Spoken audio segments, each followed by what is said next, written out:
Bienvenue au dévoilement de la programmation du 25e anniversaire de Montréal en Lumière.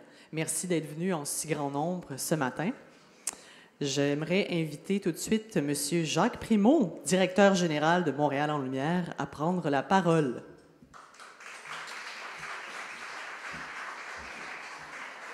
Merci Brigitte. Bon, là, on va faire un peu de discipline au début. On est nombreuses et nombreux.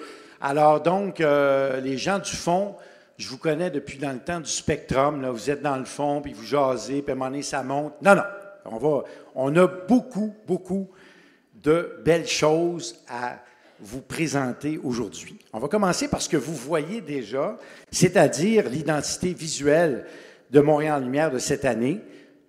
Les plus observateurs ont remarqué une parenté avec l'affiche de l'an dernier. Ben oui, on a tellement aimé le travail de Kathleen McDonough qu'on lui a demandé de poursuivre dans la même veine. Alors, ça représente la complexité et la diversité de Montréal en Lumière.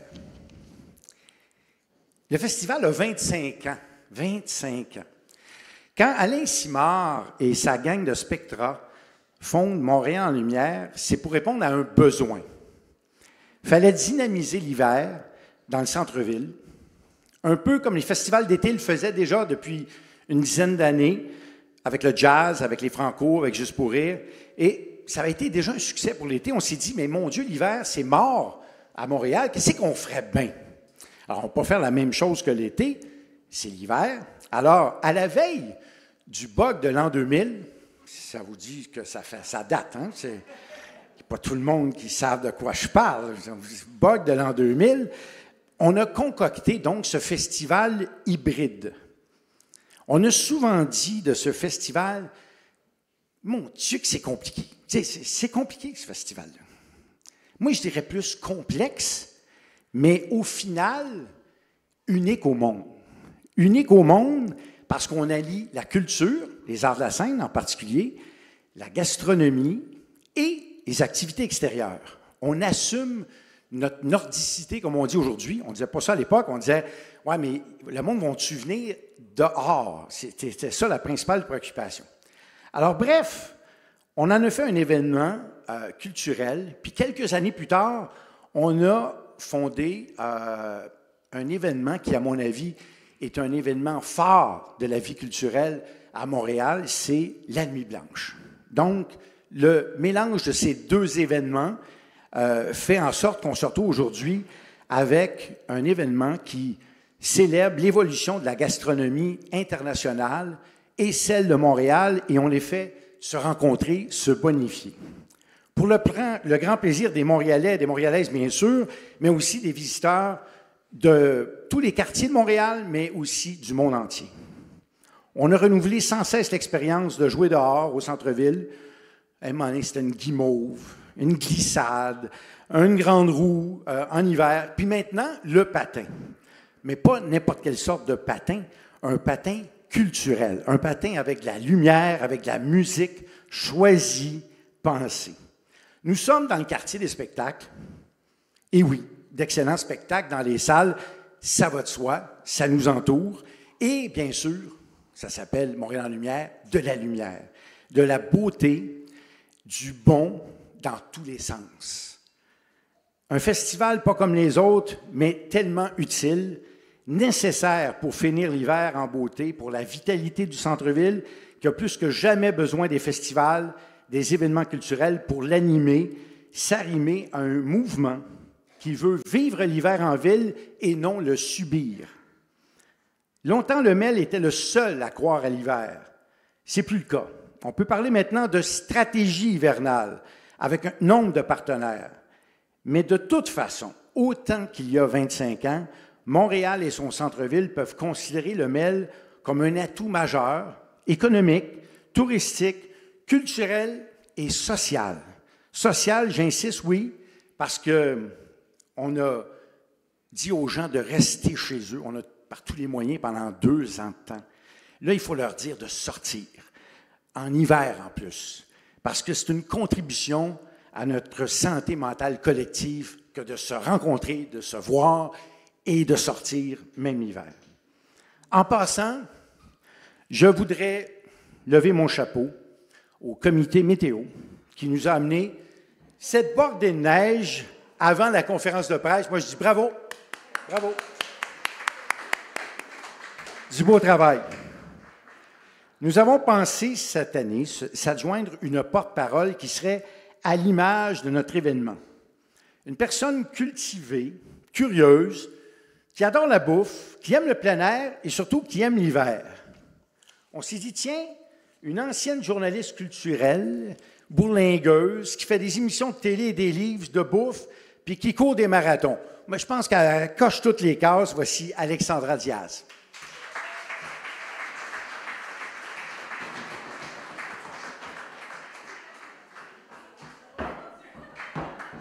Bonjour. Merci beaucoup, Jacques. Attendez, il faut quand même que je fasse une petite présentation, un petit salut.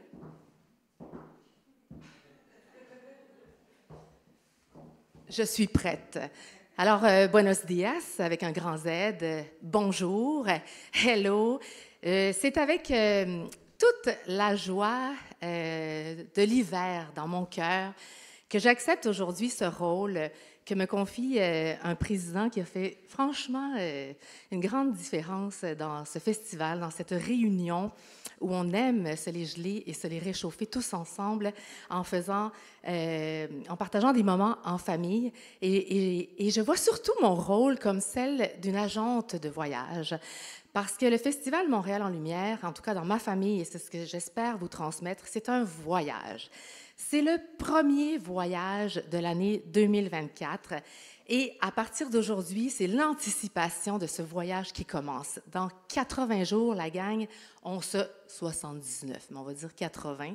Ce ne sera pas le tour du monde en 80 jours, mais on devrait voir pas mal d'un tour de planète avec nous dans 80 jours. Alors, on se donne rendez-vous, la gang, au festival, au centre-ville de Montréal. Il y a des gens de partout au Québec qui viennent. Il y a des gens du pays, de partout au pays, des gens d'outre-mer, des gens du Sud qui convergent pour partager quoi? Tout ce que j'aime le plus au monde et ce que je pense absolument pas être original, être ce qu'on aime tous, c'est-à-dire de la bonne bouffe, une sélection musicale exceptionnelle, la plus longue patinoire en ville, du plein air. Donc, qu'est-ce qu'on fait à partir de maintenant, les amis? On se prépare. On sort nos mitaines, on attache notre tuque avec de la broche, on se procure des hot shots et on vient découvrir. Et à partir d'aujourd'hui, là, c'est un conseil d'amis de porte-parole. On vient se procurer des billets. Alors, tout à l'heure, notre directrice de la programmation volet gastronomique va nous donner tout ce qu'il faut pour faire un line-up virtuel et se dépêcher à acquérir des billets pour les meilleures tables avec des chefs qui sont des superstars. C'est genre la Swiftmania, là, elle existe sur nos tables ici à Montréal en Lumière, donc il faut se dépêcher. Ensuite, il y aura le dévoilement par notre directeur musical des meilleurs shows d'une sélection musicale exceptionnelle. On tient la glace aux frettes et on se prépare le cœur bien au chaud. Je suis heureuse de vous accueillir et de redonner la parole à Jacques pour la suite de cet événement qu'on est très fiers de présenter ce matin. Jacques?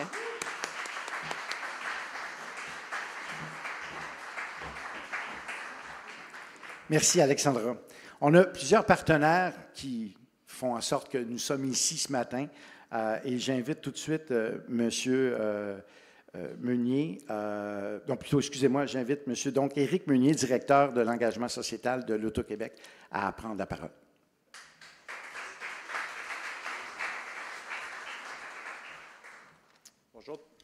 Bonjour tout le monde. Je suis très content d'être ici au nom de l'Auto-Québec. Montréal en Lumière, fait partie de la cinquantaine d'événements, festivals qu'on commandite tout au long de l'année à travers le Québec. Ça fait plus de 10 ans, je n'ai pas le nombre d'années exact qu'on est avec vous pour Montréal en Lumière, mais ça fait plusieurs années, puis ça fait 2 ans particulièrement qu'on est présentateur du festival. Donc, on est vraiment content cette année d'être à vos côtés pour votre 25e anniversaire. Et j'en profite pour vous féliciter, M. Primo, puis toute votre équipe, pour la qualité de l'événement que vous livrez année après année. C'est quelque chose qui est exceptionnel. On est très fiers d'être associés avec vous. Montréal en lumière, c'est devenu avec les années un moment fort pour nous faire apprécier les joies de l'hiver. On a la chance au Québec, on ne le reconnaît pas toujours, mais on a la chance d'avoir les 4 saisons. Donc l'hiver, c'est une belle occasion avec le festival de sortir dehors et de profiter de la saison hivernale. C'est une garantie de plaisir et de divertissement. Et parlant de plaisir et de divertissement, à l'Auto-Québec, on n'est pas pire aussi là-dedans. Donc, de s'associer avec Montréal en lumière, c'est faire en sorte que vous allez pouvoir retrouver cette année, sur la rue Sainte-Catherine, pas loin d'ici, notre grande roue, la grande roue de l'Auto-Québec, donc qui sera de retour et qui permettra aux visiteurs d'avoir la chance de gagner un moment chanceux, de vivre un moment chanceux si vous êtes sur la bonne nacelle. Donc, de vivre un moment chanceux qui va venir bonifier votre expérience ou lors de votre visite sur le site du festival. On a aussi très hâte d'accueillir tous les visiteurs à la place L'Auto-Québec qui va se trouver à la place l'Esplanade Tranquille où il y aura une série, différentes activités qui auront lieu tout le long du festival. Et je vais terminer en mentionnant que le Casino de Montréal prendra part cette année au volet gastronomique de l'événement en participant en fait au brunch en lumière. Donc, je vous invite à venir en grand nombre déguster notre beau buffet de brunch qui fait vraiment une renommée, donc dans le pavillon 67 du Casino. Donc, en terminant, comme moi, je suis sûr que vous avez hâte de voir Montréal s'animer cet hiver grâce au festival Montréal en lumière. Bon 25e. Merci tout le monde.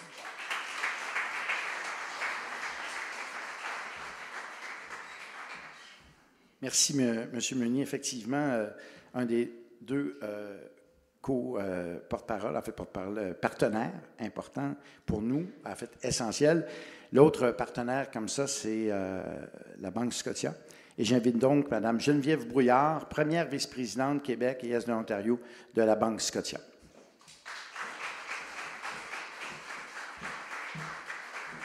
Tout d'abord, merci Jacques. Je n'ai pas le soude d'Alexandra, mais je suis aussi heureuse qu'elle de me joindre à vous aujourd'hui. Chers dignitaires, invités, bienvenue. Écoutez, je suis heureuse d'être parmi vous, évidemment, au nom de la Banque Scotia, Gestion Patrimoine Scotia, mais je suis doublement heureuse parce qu'aujourd'hui, j'ai une excellente nouvelle à partager avec vous, c'est-à-dire que la Banque Scotia a renouvelé son partenariat avec Montréal en lumière pour les éditions 2025 et de 2026. On parle d'hiver, mais oui, ça me fait chaud au cœur en tant que partenaire du festival et présentateur exclusif du programme gastronomique.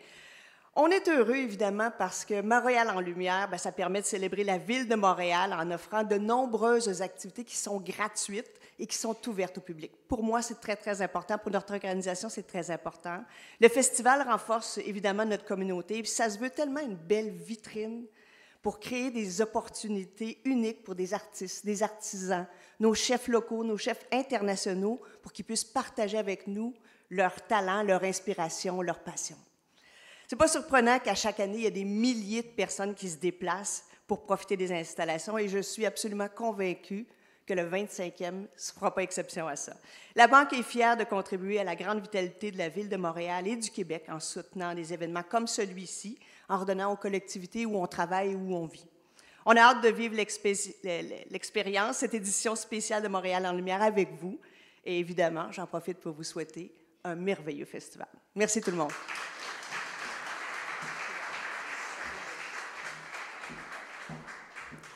Bon, s'il y a d'autres commanditaires qui ont d'autres surprises comme ça, gênez-vous pas. Merci beaucoup, Mme Brouillard. Ouais, c'est une belle annonce, ça. C'est vraiment c'est le fun. Puis c'est le fun de voir cet enthousiasme partagé par nos partenaires privés et publics.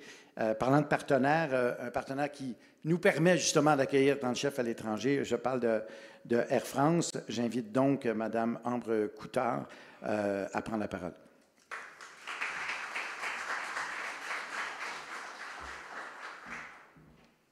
Bonjour à tous. Joyeux anniversaire Montréal en lumière. Cette année encore, Air France est particulièrement fière de collaborer avec vous depuis plus de 2 décennies aujourd'hui. Un incontournable de notre engagement au fil des années ont été la promotion des restaurants montréalais via les bonnes tables d'Air France, devenu un véritable classique pour nous. Nous sommes ravis de vous annoncer que ces tables d'exception feront leur grand retour cette année avec 54 restaurants. Cette année, c'est également notre anniversaire. Nous fêtons nos 90 ans d'existence. Air France célèbre l'élégance, la technologie, la gastronomie qui ont caractérisé notre compagnie au fil du temps et nous lient tout naturellement à votre festival. À cet égard, nous avons récemment dévoilé une murale, ici même à Montréal, de 160 mètres carrés, située à l'angle des rues de la Visitation et de la Fontaine, mettant en valeur nos 3 piliers de marque, la gastronomie, la mode et l'innovation. C'est une œuvre qui a été créée par une Québécoise, Cyrielle Tremblay, et un Français, Tarot, mettant en avant l'art de vivre qui lie tout naturellement la France au Canada et plus particulièrement à Montréal. Dans le cadre du festival, nous sommes ravis de programmer également un souper 90 ans avec vous, en l'honneur de notre anniversaire qui se tiendra à l'ITHQ les 23 et 24 février prochains. Le chef Olivier Perret, créateur des plats principaux servis sur notre classe affaires au départ du Canada et à destination de la France, s'associera au chef Pasquale Vari pour élaborer ensemble un menu dont les délicieuses créations d'Olivier seront le plat principal. Ils seront secondés par les brigades du Renoir et de l'ITHQ. Et comme à bord de nos avions, les convives seront évidemment, auront le plaisir de débuter leur repas par un accueil au champagne. Cette année, nous renouons également avec notre engagement dans le domaine des arts en présentant plusieurs spectacles en salle, dont le concert de Ben l'Oncle Saul, de quoi compléter notre partenariat culturel en ajoutant ce volet musical. Après l'inauguration de la murale, nous sommes impatients de célébrer nos 2 anniversaires ensemble, ces moments uniques et délicieux avec vous. Merci encore pour ce partenariat exceptionnel et bonne journée à tous.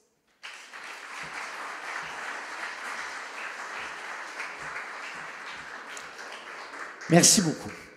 Là, je vais vous présenter quelqu'un qui a travaillé depuis plusieurs années pour la programmation d'aujourd'hui. On pourrait dire depuis plusieurs mois, mais ce n'est pas vrai. C'est l'aboutissement d'un travail depuis très longtemps. Je pense qu'elle est très, très contente et nous, on est très, très, très, très fiers du travail qui a été fait par Julie Martel. C'est une pièce de résistance que la programmation gastronomique. Bravo, Julie Martel.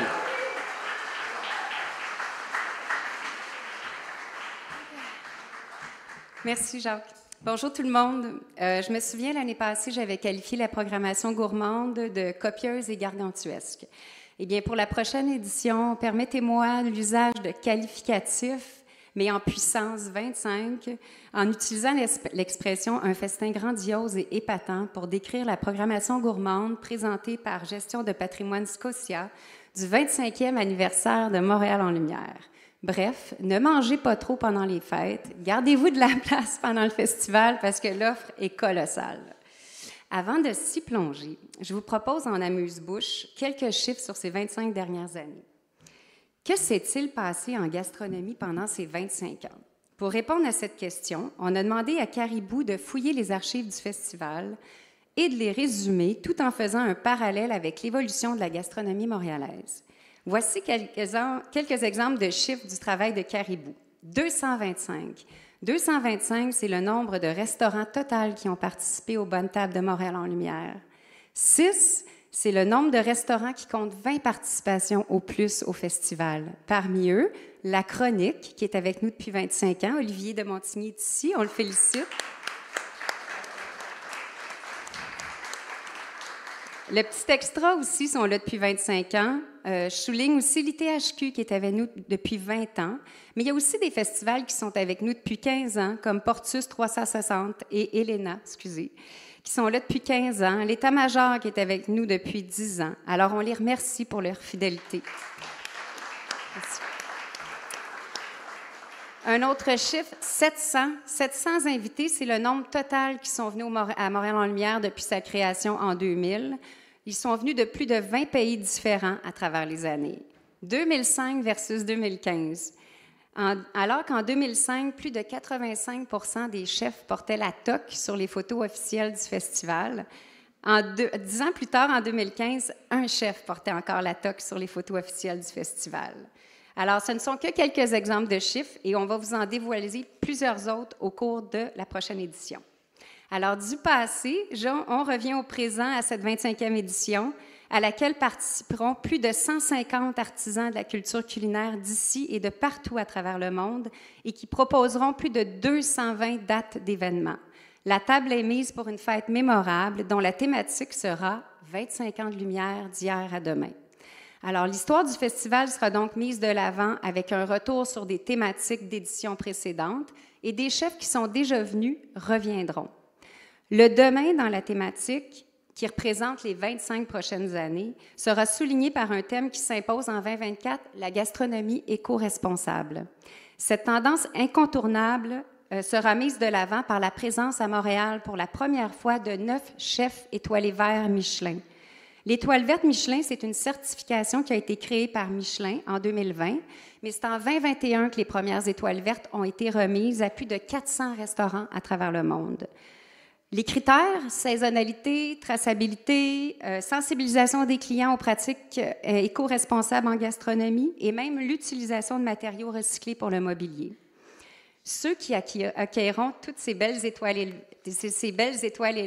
vertes-là, ce sont les bonnes tables Air France. Alors, comme le disait Mme Coutard précédemment, on en a 54 restaurants participants. On s'était fixé un objectif de 50. On est heureux d'en avoir 54. Alors, ces 54 restaurants-là vont présenter 181 dates d'événements, 50 jumelages, dont 31 jumelages internationaux qui vont venir d'Angleterre, de France, de Taïwan, de Singapour, d'Italie et de Belgique. Parmi eux, 17 étoilés Michelin au total, qui totalisent ensemble une constellation de 24 étoiles Michelin. Des exemples, le Monarque, qui reçoit Julien Royer du restaurant Odette à Singapour, 3 étoiles Michelin. La Maison Boulude, qui reçoit Glenn Viel, 3 étoiles Michelin de Lousteau de Beaumanière en Provence. Le Master, qui reçoit Emmanuel Pilon du restaurant Le Louis XV à Monaco, 3 étoiles Michelin. Le Commodore, qui reçoit Philippe Legendre du restaurant Le 5, 3 étoiles Michelin. Augun et Beaufort, qui reçoit Giuliano Speranzio du restaurant Taïwan, 2 étoiles Michelin. Le Monem, qui reçoit Mathias Marc du Substance à Paris, 1 étoile Michelin. Et Patrice Demers et Marie-Josée Baudouin du beau tout nouveau Sabayon reçoivent Jeffrey Down du Holt à Taipei, 1 étoile Michelin. Parmi les étoilés verts, Graziella qui reçoit Caterina Cerodo du restaurant Dattilo en Italie. Le Hautain reçoit Ryan Walker et Ed Tagedo du restaurant Silo à Londres, le premier restaurant zéro déchet au monde. La Chronique qui reçoit Grégoire Guillard du restaurant Barge en Belgique. L'Auberge Saint-Gabriel qui reçoit Florian Decour du restaurant La Borian en France. Et je nomme le H3 qui reçoit Thomas Benadi de l'Auberge Sauvage parce que je sais qu'il nous écoute en direct de France maintenant. Alors, bonjour. Nous présenterons aussi des jumelages du Québec et du Canada. J'en nomme un, Jeremy Charles, qui revient au festival pour des retrouvailles au mythique avec le chef exécutif du Centre Bell, Yves Lowe, 25 ans après avoir cuisiné ensemble au Méditerranéo, le restaurant de Claude Pelletier, une ancienne bonne table du festival. 2 jumelages des États-Unis, dont Philippe Franklin de Sushi by Scratch, un jumelage de la Martinique qui sera au Bévouac, un chasseur de truffes d'Italie qui sera au Caviar. On reçoit 5 vignerons, dont Tom Loubet qui sera au menu extra. On a 7 femmes chefs invitées cette année, dont Anna Sortoun de Boston qui sera au Foxy. On a 2 chefs autochtones, dont le chef Maxime Lisotte de la nation Wolastoqiyik qui sera à l'ITHQ pour 2 soirées signées Banque Scotia. Certains restos offrent d'autres types d'événements que des jumelages, comme par exemple l'État-major qui va célébrer ses 10 ans d'ouverture en même temps que ses 10 ans de participation au festival. Alors, merci aux 54 restaurateurs qui ont embarqué dans l'aventure de cette 25e édition et qui proposeront des événements créatifs, festifs et délicieux et qui feront honneur à l'identité culinaire montréalaise qui a cet appétit pour l'étonnant. Des bonnes tables, je vous transporte au quartier gourmand, présenté par Aliments du Québec en collaboration avec Mordu, la plateforme gourmande de Radio-Canada. C'est donc un retour ici à la Maison des Festivals où le quartier gourmand avait été inauguré pour la 20e édition en 2019. Eh bien, 5 ans plus tard, le QG poursuit sa mission de programmer des rencontres avec des artisans uniquement issus de la culture culinaire québécoise et offre des dégustations gratuites uniquement de produits locaux. Ce sont donc 20 activités gratuites concentrées sur 2 week-ends qui seront offertes aux festivaliers. Quelques exemples. Nous aurons la chance d'avoir 8 ateliers présentés par SAQ qui offriront des dégustations gratuites de spiritueux uniquement québécois, qui seront présentés par les artisans eux-mêmes sur des thématiques comme boire la forêt et boire le Saint-Laurent et qui seront animés par Christine Plante et Claudia Doyon. Un exemple de ces 5 à 7, le 2 mars, pour la Nuit Blanche, le QG sera ouvert plus tard et nous aurons la chance d'avoir Lilian de la Distillerie de Montréal qui nous fera découvrir plusieurs produits et qu'on pourra déguster gratuitement. Alors, il y aura plus de 10 démonstrations et rencontres gratuites avec des producteurs locaux sur des thématiques comme Manger la forêt, qui sera animée par Catherine Lefebvre, Mange ton Saint-Laurent, qui sera animée par Geneviève de Caribou. Une journée complète sera consacrée à la culture autochtone, animée par Maxime Lisotte, le 3 mars. Nous aurons la chance d'avoir 3 ateliers présentés par Mordu. Le samedi 2 mars, Catherine Lefebvre et Bernard Lavallée du balado On s'appelle et on déjeune animeront une table ronde sur le thème des grandes tendances culinaires des 25 dernières années. Le vendredi 8 mars, on aura l'honneur d'avoir l'équipe de l'épicerie Myriam Fémiou et Joanne Despins qui animeront une discussion en compagnie du public sur ce qui a changé dans le panier des Québécois depuis les 25 dernières années. Et toujours le vendredi 8 mars, on aura l'honneur d'accueillir Louni qui présentera une conférence végétale et vegan pour toute la famille. Alors, vous êtes tous conviés au QG pour une célébration de la culture culinaire québécoise.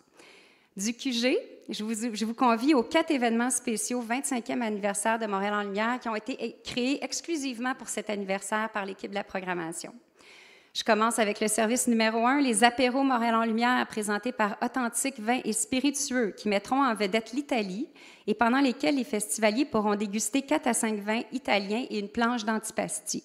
3 producteurs différents seront mis à l'honneur pour 2 jours chacun, un total de 6 dates d'apéro festifs, avec des animateurs différents pour chaque producteur. Louis Desroches pour Massy, Francesco Vituli pour Cecchi et Christine Mansoui pour Michele Chiarlo. Numéro 2, un autre événement qui nous tient à cœur, c'est la soirée 25 ans, 25 services présentée par Polestar, qui se tiendra à la Maison Alcan pour 3 soirs.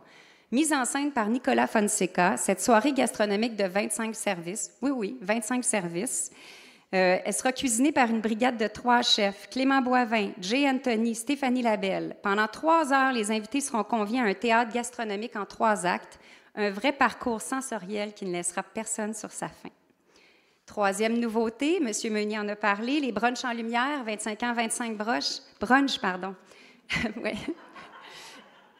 Le 3 mars, pour terminer en beauté la nuit blanche de la veille, vous aurez le choix de 25 restaurants qui offriront un brunch pour les 25 ans de Montréal en Lumière.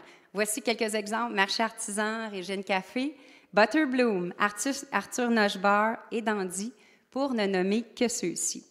Dernière nouveauté, et non la moindre, Mme Coutard nous en a parlé précédemment, c'est le souper 90 ans d'Air France à l'ITHQ, un menu 3 services inspiré de celui servi en classe affaires pour tous les vols canadiens vers Paris et qui met en vedette Pasquale Vary, Olivier Perret, les Brigades du Renoir et de l'ITHQ.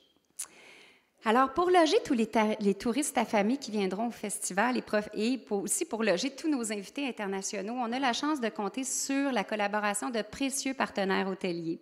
Alors, permettez-moi de vous les nommer. Fairmont Le Reine-Élisabeth, l'Hôtel Montville, Doubletree par Hilton et l'Hôtel Humanity.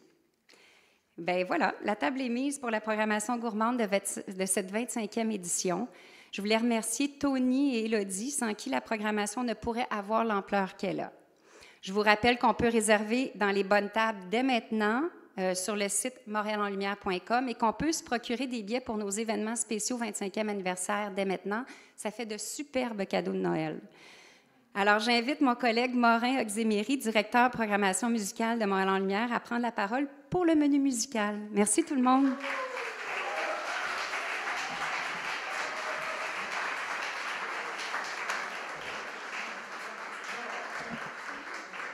Julie, encore une fois, tu nous as vraiment mis l'eau à la bouche.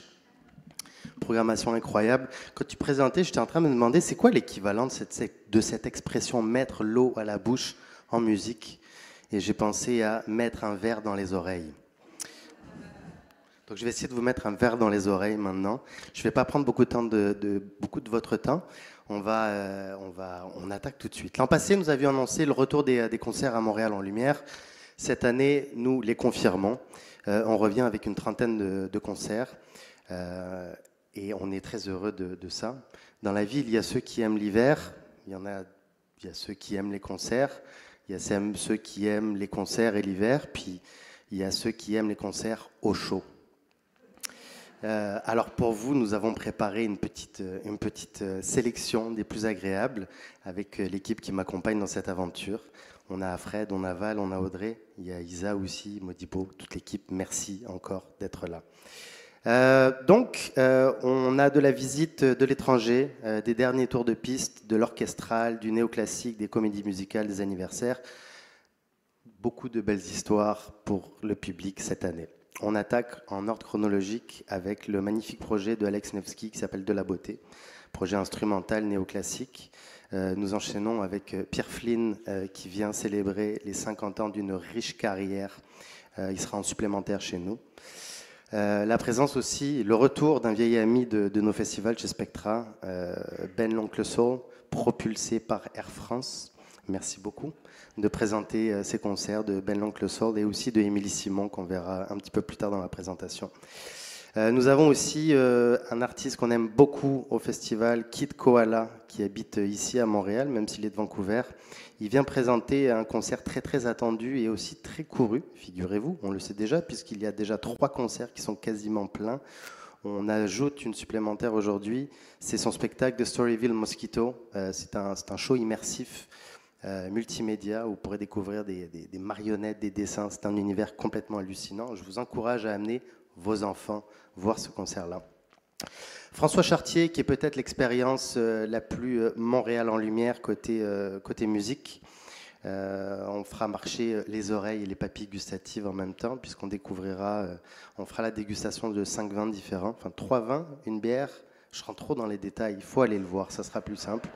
Mais en tout cas, il y aura un trio musical sur scène qui va jouer justement avec la vibration moléculaire, musique. Je ne sais plus dans quel sens ça se passe, mais c'est une expérience capotée et très intéressante à aller voir. Je parlais tout à l'heure de Émilie Simon, 20 ans depuis la sortie de son album éponyme, que tout le monde a écouté, j'imagine. On est très heureux de retrouver sa voix délicate et son trip-hop, Émilie Simon. Ensuite, Gabriella, qui a fait un carton il y a quelques années dans l'émission française The Voice. Violoniste et chanteuse. Oui, j'ai un petit avantage, là, je connais cet accent par cœur. Violoniste et chanteuse, elle va venir nous présenter son nouvel matériel, très attendu. Pour rappel, donc ça, c'est les nouveaux spectacles qu'on vient juste d'annoncer. Ils seront en vente le 8 décembre à 10h sur le site internet montrealenlumière.com. Allez vous procurer des billets. Encore une fois, comme les tables, des billets de spectacle, ça se glisse bien dans des bas de Noël, dans des enveloppes, dans des emballages. Voilà. Il y a aussi des concerts dont je dois faire mention parce qu'ils viennent rendre cette programmation plus généreuse et ronde, comme j'aime appeler ça. On commence avec Oshka, pianiste néoclassique qui aime jouer dans son piano préparé. Un artiste très intéressant que j'aime beaucoup. Chez Lia, meilleure chanteuse R&B en ville, selon moi, qui vient de sortir un album fantastique. Lady Blackbird, après qui nous courons depuis quelques années maintenant, qui est une chanteuse jazz vocale qui arrive d'Angleterre. Incroyable. Dernier tour de piste pour un légendaire quatuor à cordes qui s'appelle le Kronos Quartet. Je ne sais pas si vous vous souvenez du thème musical du film de Requiem for a Dream. C'est eux. Voilà. David Goudreau, qui se baladera entre humour et poésie. Il présentera sa première montréalaise au théâtre Maisonneuve. Half Moon Run, on passe parce que c'est déjà sold out et il n'y a pas besoin de les présenter.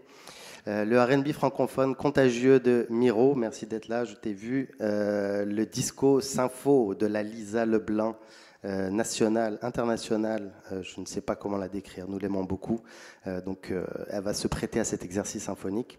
Grand Ours, qui est un spectacle multi-artiste néo-country, ainsi que Sarah Dufour au MTLUS, Bruno Pelletier, qui fête les 25 ans de Miserere, ainsi qu'une grosse série de shows Pretty Woman, de musical. Les billets s'envolent très très vite, n'hésitez pas à sauter sur cette expérience. Voilà, merci beaucoup pour votre attention. Je vais redonner la parole à notre merveilleux directeur général, Jacques Primeau.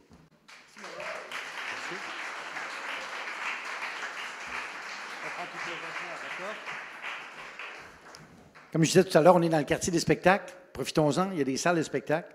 Et il y a aussi déjà d'animation, quand je parlais que l'hiver, maintenant, à Montréal, ça ne commence pas avec Montréal en lumière, ça se termine en feu d'artifice avec Montréal en lumière.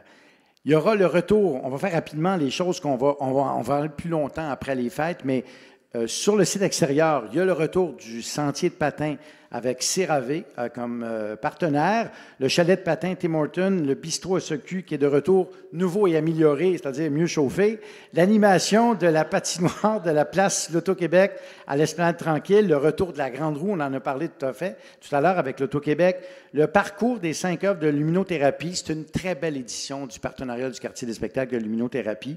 Il y a Simon Pauly qui est à retenir en termes d'œuvres majeures sur le site de la Place des Arts. Il y a un lien parce que l'œuvre parle des changements climatiques. Bien, nous aussi, on va parler des changements climatiques en collaboration avec la Place des Arts.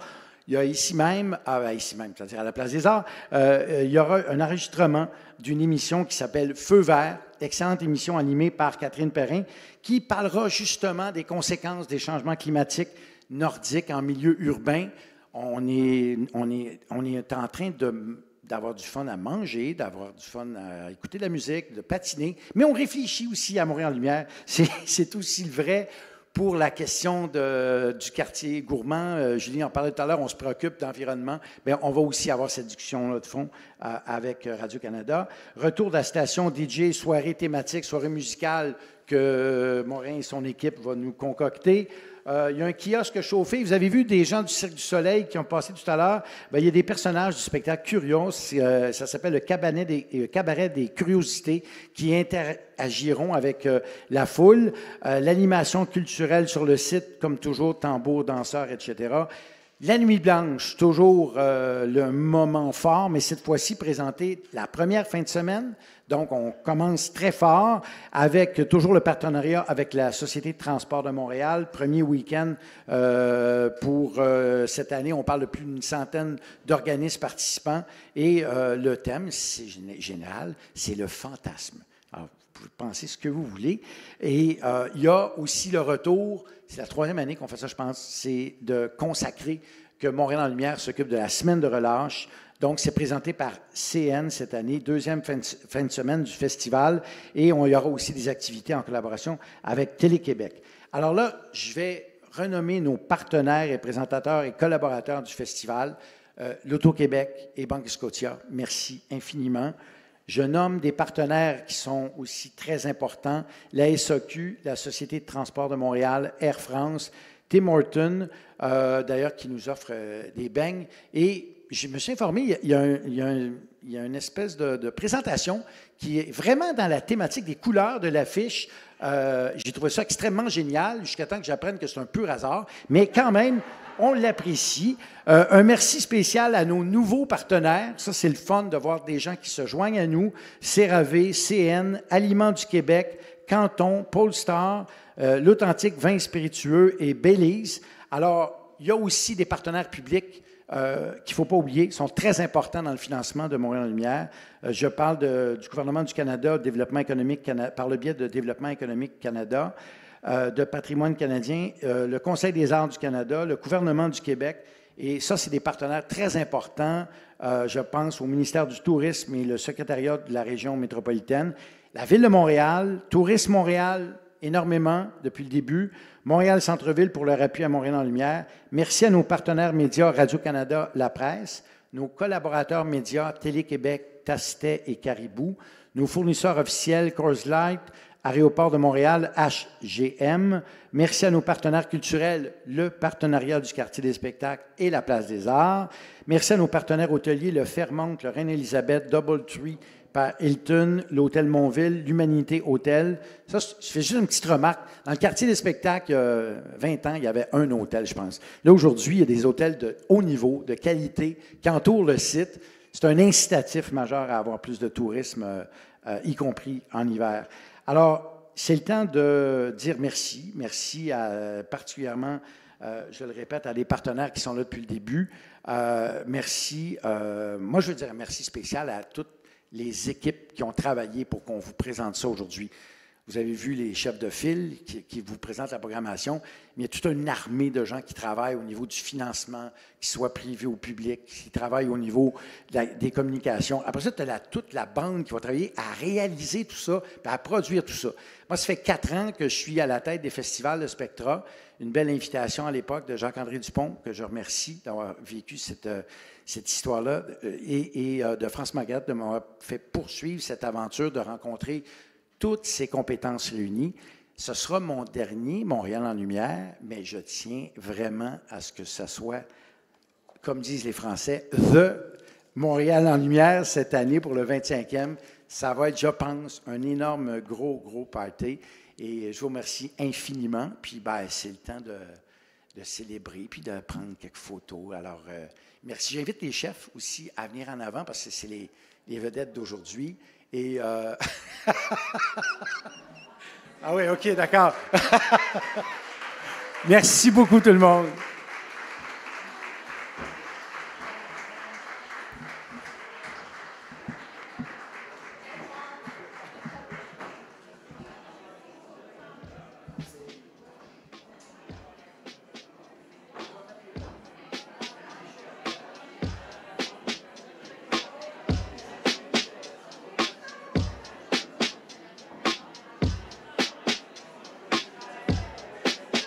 Sit your